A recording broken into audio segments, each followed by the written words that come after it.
Hiring has indeed slowed. Pay hikes are actually shrinking, and AI is no longer just a buzzword, it's taking up space in boardrooms and job descriptions alike. So where does India's workforce stand today, and what does the future hold for them? To decode this, we have with us Prakhar Tripathi. He's a partner at Deloitte India, and we'll ask him about the kind of shifting sands within the employment universe. Welcome to Business at 9, Prakhar. Good to have you with us. Tell us about this headline figure we are looking at, which is about attrition having dropped to 17.4%, and that's the lowest we've seen it at since the year 2020. What does that indicate? Is it a cooling off job market? Employees are staying put, clearly, but is it because of uncertainties? What's your reading? Thank you for having me on the show, Vikram, and good evening. So, yes, you're right. And let's touch upon a little bit of macroeconomic situation, devoid of which the numbers would not make a lot of sense. So since pandemic, obviously the job market has slowed down. This year, given the headwinds that the companies across India are facing, largely local, some global, you would see that the number of attrition and cases which are there across sectors have gone down drastically. That has had an impact on a lot of things, including increments as the survey results suggest. But yes, from an attrition perspective, this is lower than the last year. In fact, since pandemic, this is the lowest number that we have reported. Karan, I was looking at the sector IT and IT-enabled services. That's where we're seeing the sharpest decline. That's as far as attrition goes. But tell me, what about this sector? What's driving that trend? Is it stronger retention strategies, or are we seeing just fewer job opportunities there?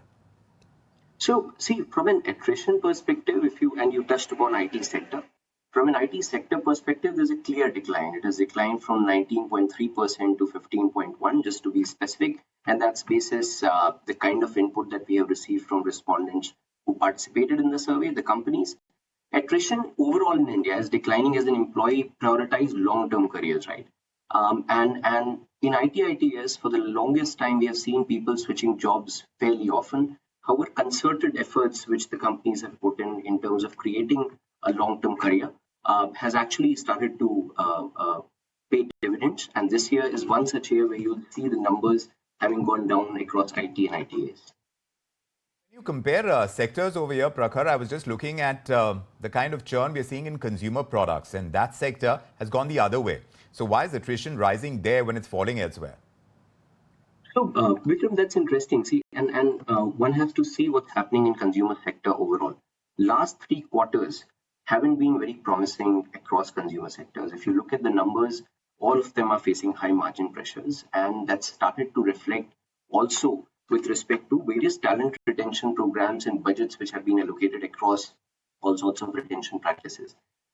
That's one reason why in consumer the story is just the other way around.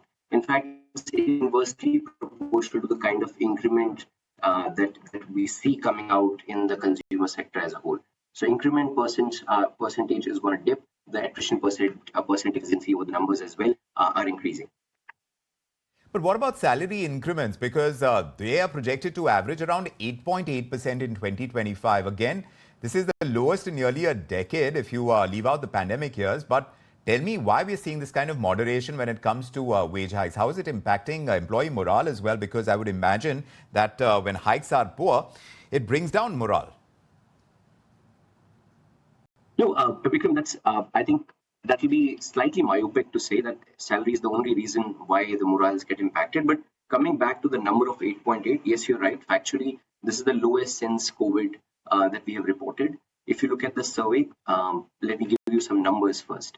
The survey shows that 75% of the companies will either reduce or will keep their pay increments flat. Now, in an environment where the revenue numbers are muted itself, it's obvious and natural for the salary increment budgets to come under pressure. As I mentioned earlier, the macroeconomic conditions are not very positive. And given that the overall profitability is under question, it's obvious for companies to look at salary increment numbers as a whole. However, the good thing is, there's always a good in this, that the moderate inflation this year compared to the last year YOY will ensure that the real increment, it has a positive impact on the real wage growth, as we call it. Which is your salary increment minus inflation, that will have a positive impact. Now, when it comes to employee morale, if you think about it, salary increments is one way in which you sort of engage people and send out signals of what's in it for them and how the year has gone by. If you look at the attrition numbers are at an all-time low. So it sort of indicates that salary is not the only reason why people stay with the company. There's a lot more. Say there is a lot more at this point in time. It is on the surface of it, at least if you see the headline number, it seems that the opportunities are shrinking for employees. While it's turning out to be good going for companies about their cost optimization, they seem to be doing well. But when it comes to retaining top talent as well, they seem to be doing well. So when you talk about the balance between what employees are seeking and what they are getting as opposed to what employers are currently strategizing with this kind of scenario, is there an imbalance that you see? So that's a very good question, Vikram. So when we look at the surface, we see a number of 8.8. But what it also means is that most companies are actually pushed to differentiate. Every company would want to retain their top talent. And the way to sort of dissect this data is to look at the differentiation which is coming in. If you look what the survey reveals, companies would start to differentiate more and more. Typically, you would see the differentiation to the an amount of 1.7x. If you're paying X to your average performer or someone who meets expectation, companies are saying that they would be incentivizing their top performer at 1.7x, sorry. That in one way is saying that companies would continue to pay focus and sort of try and retain their top talent as much as they can. And in times when the cost pressures are high, we have seen historically also the differentiation tends to become starker and the contrast is sharper. I was considering AI as well in the entire mix, and that's getting integrated into businesses more and more. So how much of a job threat is it turning out, going by your research? Is it going to create new employment opportunities like we're hearing from some quarters when it comes to upskilling or automation-related roles? Where does it lie right now, and what does the future hold going by the numbers you've accumulated? Interestingly, like any other technology advancement in the past, the net sum is always positive. If you think about AI as a whole, and at Deloitte, we do a lot of work with clients around AI and its future impact. What we are seeing as a trend is that it will start to impact the low skills or the jobs which are at the bottom of the skill pyramid. And that's where it will bring incremental disruption, right?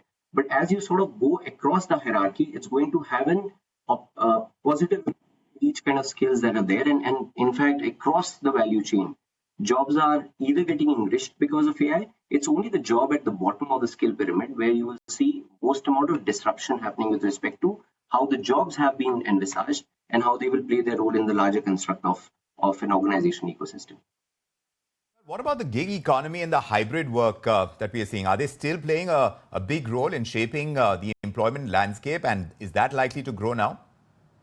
So when we say gig economy, it's actually the gig mindset. If you were to think about it, the generation of workforce and the multi-generation workforce that all employers have today, most of them have a substantial chunk of population which has a very different expectation from most of the baby boomers and millennials that we have. Now, when I say gig mindset, it is all about what do I expect from a work? Is it a career? Is it a job? Is it me trying to get a enrichment in terms of the skills that I have, work with multiple employers in one career?